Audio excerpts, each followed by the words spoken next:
So, today in our influencer marketing course, we are starting chapter 2, that is building your strategy. Obviously, we discussed how to find influencers. We discussed there are multiple influencer finding platforms which you can use to find influencers. For example, I'm just giving an example. We are not associated with them, but here influencers have written for a story or for a reel, how much will they charge. So there are different type of platforms with different type of interfaces, but influencers either write their contact details on their profiles, or influencers enroll themselves or register themselves on these different freelancer or influencer finding platforms, and you can hire them for different type of tasks depending upon their popularity, their niche, etc. So in this chapter 2 we will learn how to define your goals, then audience analysis, then we will understand influencer selection and budget planning. So section 1 starts with defining your goals. Without a clear goal, you cannot measure your success. And whenever a digital marketing client will work with you, they will ask for conversions. And before conversions, you have to ask them, like, what is your goal? Because on the basis of goal, you will be able to measure success. So, goal one is brand awareness. If they say we want to improve our brand's awareness or increase our brand awareness, like our brand is new, we want more and more people to know about our business. So then brand awareness will be the goal, and you will measure success with the help of reach and impressions. So reach, how many people saw that Instagram video? How many impressions were there on that Instagram video or TikTok video or YouTube? If a influencer has posted your video, your story, or a story featuring your business, a reel, a short video, anything on YouTube, on Instagram, on TikTok. So from every platform, you will measure reach and impressions. So if your goal is brand awareness, if business's goal is brand awareness, so we will use reach and impressions as KPIs or key indicators to understand how many people have actually seen that video or a story or something. Then if the goal is engagement, like you are, suppose you have given them your video or you have given them some content, so how many people have liked or commented or shared your content, so that will measure engagement. Goal 3 is traffic, that is measure website clicks and CTR. Like if they have asked something like we have given a website link in description, so you will measure website clicks and CTR, click through rate, like how many people have seen the video and or a story or post, and how many people have actually clicked the link. But if your goal is sales or conversion, then you will find your revenue and ROI. Like after posting this video, how many people clicked the link and how many people actually bought something. If it is about course, how many people enrolled in that course, how many people gave lead, how many people made payments and so on. So first define your goals, and with goals you will be able to measure conversions. कोई भी brand हो Here we are talking in general about what is business's goal, then as a digital marketer you will suggest them what kind of campaigns can work for this type of goal. For example, if goal is to get website clicks and CTR, then best type of example will be to run Google ads or Facebook ads. If goal is sales and conversions, then again you can run search engine ads, Facebook ads, etc. Right? Or you can ask the influencer that you have to mention enroll the course, buy this product, etc., etc., in your video and provide a link in description. And then number of people coming from your link and buying our product. On the basis of that, we will measure sales or conversions. For example, if you boost a reel on Instagram or a Facebook, you will see automatic goal get more messages. But here is a goal get more website purchases, get more video views. So if client says I want awareness, so for awareness you will choose this goal, right? If they want engagement, so you will choose something like page visits and follows or get more calls. If the visit is, if their goal is website traffic, like they want to increase, they are posting video on Instagram but they want more traffic on your website, so you will select this goal, get more website traffic. So for every video posted or every image posted or content posted on your social media, particularly Meta, Facebook and Instagram, you can simply go and click on boost reel, boost video, boost post, and then it will ask you for these goals. By default, it will be this. Okay. Get more messages. Then it will ask where you want your messages on your on your like Facebook Messenger or on your WhatsApp. So you will select that. So if a client comes to you and says we are we just want to we just people we just want people to know us, so what you will do is you will simply click get more video views or something like that. It has mentioned it is good for engagement, it is good for sales, it is good for traffic. Okay. And what you are saying, like everything will improve awareness, that is true. But some ads that we run just for awareness, those ads cost less. But ads that we run for sales or engagement cost us more. So for example, if we have selected our goal, our ad creative, which is a video and audience, like we have selected website traffic. Okay. So it is saying that budget you should keep between 95 to 500. These are four more examples, and it is saying estimated daily you can get 3.3 thousand to 6.4 thousand impressions in daily total budget of this much. Okay. So this is how it will specifically tell. And if you say okay, I am applying this, so now daily budget 590 rupees, you will get 17,000 impressions on your videos. Okay. Impressions on your video. So this is what you will get. So in 590 rupees.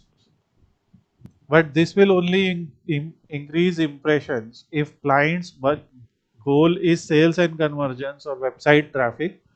So you will then manually measure how many website clicks that particular ad got, you know, and on the basis of that you will measure conversion. If their goal was just awareness, so you will just tell them impressions. If their goal was traffic, website clicks and CTR, then after your ad finishes its duration, Meta and Google Ads, they will tell you about how many clicks it got, what is CTR. So on the basis of that, you will decide whether you met conversions or not. It's like a questionnaire you are asking to your client that what is your goal, and then you will decide what type of campaigns are best for that kind of goal. And if, because we are talking particularly about influencer marketing here, so based on goal, you will choose influencers. Based on goal, you will tell influencers that this is our goal. So your content should be in this way, right? If our goal is to bring more and more traffic to our website, then you will mention particularly that I have given a link in description. Please click the link, and on the basis of number of clicks their videos will receive, then you will measure conversion, and maybe your payment will depend upon that. Payment can be like that, that if I receive 100 visitors, I will pay you 100. So something like that. Or influencer will say, no, if I will send 100 visitors, you have to pay me 200. So something like that will work. Sometimes goal is sales and conversions. So like if you will convert 10, or per conversion we will give you this much, per enrollment we will give you 1000 rupees. This can also be a deal. Or per 1000 visitors we will give you this much, right? If you give me 100 likes and 10 shares, I will give you this much.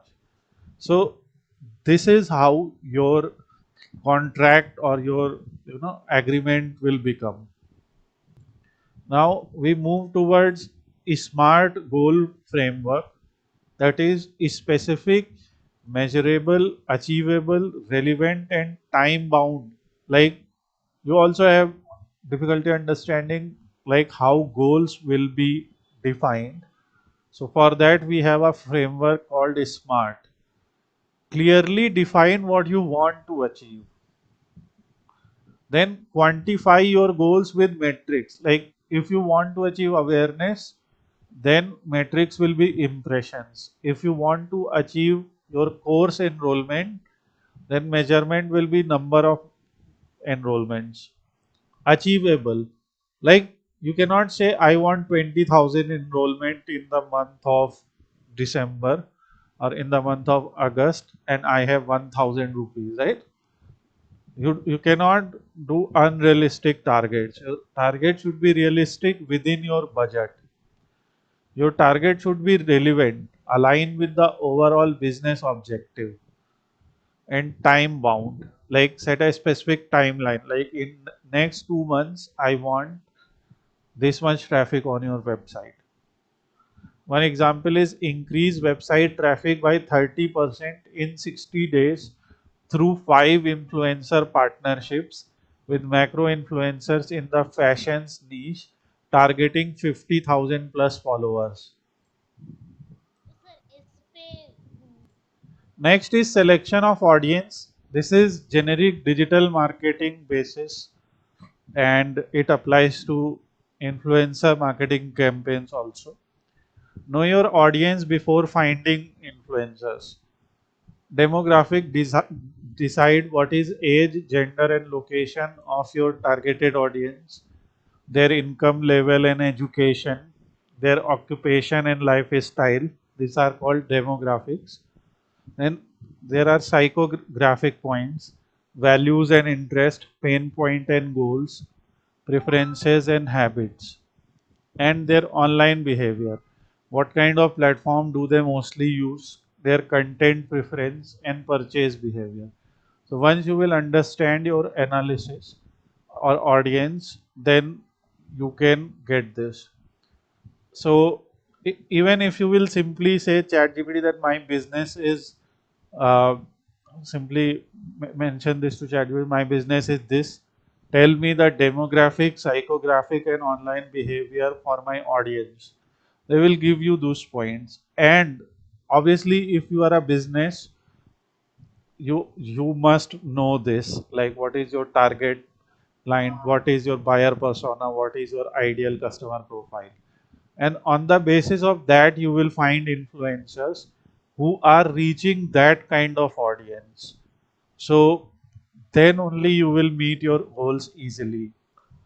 Here is one example also, like create your buyer persona, like age and gender, 24 to 35 years old female. Let's say sample persona is a fashion forward Fiona. So location like urban areas, Mumbai, Delhi, Bangalore, Chennai, their income is between this much. Interest are fashion, lifestyle, travel, beauty, Instagram, active. Pain points are limited time, wants authentic recommendations, price conscious but quality focused. Their online behavior is they are active on Instagram and TikTok if it is available in that country. Watches YouTube fashion hauls, follows 15 to 20 fashion influencers. So this is your buyer persona. Like this person can buy your product. Purchase decision, they are influenced by influencers, recommendations, reads, comments, check engagement before buying. This gives you an idea of what your buyer is. Then you will use this buyer persona and tell influencers like, do these kind of people follow you? And they will also give you some metrics from their profile that yes, this is our data analysis report. These kind of influencers are there, these kind of followers are there in my profile. So then you can connect with them.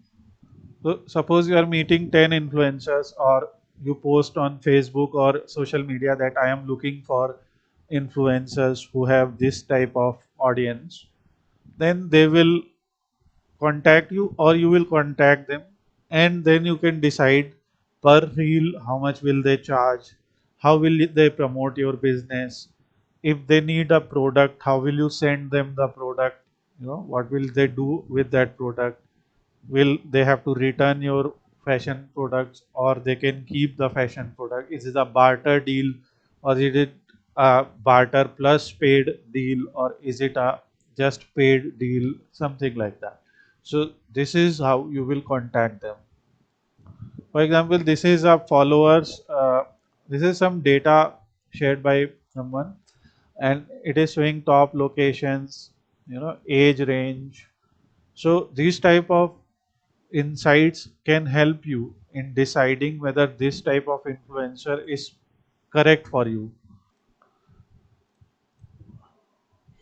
Next is, this is section 3, influencer selection criteria. That is what we are talking about. Key factor is relevant. So if that, does their audience match your audience? If it matches by 30%, you will say okay, we will contact them. Engagement rate, if they are active and like their followers are active and authentic, that is 25% reason for selecting them. Like this is complete 100%, right? Out of 100%, what are the important things? Like relevant is the most important thing, then engagement rate, then authenticity, like they create genuine content and values alignment, like they are not creating fake content, they are not doing something fishy. So that gives 20%. Their reach, how many people they can reach, that is your 15% deciding factor. And their budget, thus collaboration fit your budget, that is your 10%, right? Or your company will define this for you, like but these are the 5 important selection features: relevance, engagement rate, authenticity, reach, and budget. And on the basis of that you will select a, an influencer, you will select them for partnering. So if let's say you meet an influencer, is that influencer relevant with your audience? Yes, 30%. Give them 30 marks. engagement rate. Do they have active authentic followers? 25%. Give them 25 marks. Now their marks are 55. Authenticity. Do they write genuine content, not fake content, not all AI content? If yes, give them numbers. Let's say you gave them 20 numbers. Then their reach, how many people. So you will decide that, and most important thing is budget, right? So you will give them 10%. If that influencer gets 100 out of 100 from you, you will select them, right? And फिर अब कोई criteria meet नहीं हो रहा तो हम उस influencer को नहीं अप्रोच करेंगे। yes, if let's say you decide, if some influencer if influencer fails behind 85%, we will not contact them. So just give them all these percentages and then see how much is that influencer getting, right? If they are getting less than 85%, then you will not contact them. And you will not be the sole decision maker. These decisions maybe marketing head will take, maybe CEO will take. You know, there are multiple people, like every company has a different kind of arrangement, but decision makers will decide that, okay, but as a digital marketer you will give them numbers on your understanding, right? And you say this influencer from my end is getting 85 numbers out of 100, this one is getting 75, this one is this, someone will get 100% from you. So they will definitely select them. So this is influencer selection criteria. Next is red flags to avoid. Like some people have very high follower count, but their engagement rate is very small. That suggests they have fake followers. Some have misaligned values, like influencers' content doesn't align with your brand value. Your company will define some brand values, and if influencers' content is not aligning with that, you will not select them. They have recent growth spike, like let's say their followers were only 1,000 and suddenly they were in million, so they is may indicate bot followers. So you will monitor that. Engagement bots, like comments from same account repeatedly, this is artificial engagement. Like you are seeing some bot like comments, you will that will be a red flag. Controversial history, like they have like past scandals, inappropriate content, or they had some legal issues. Or poor communications, like they are not responding properly to their audience, they are unprofessional or like abusing fighting or difficult to work with. So these are some red flags to avoid them. Then we will talk about this particular section. From section 4 we will talk in next class. Till then, please revise this much and we will talk about section 4 in the next video.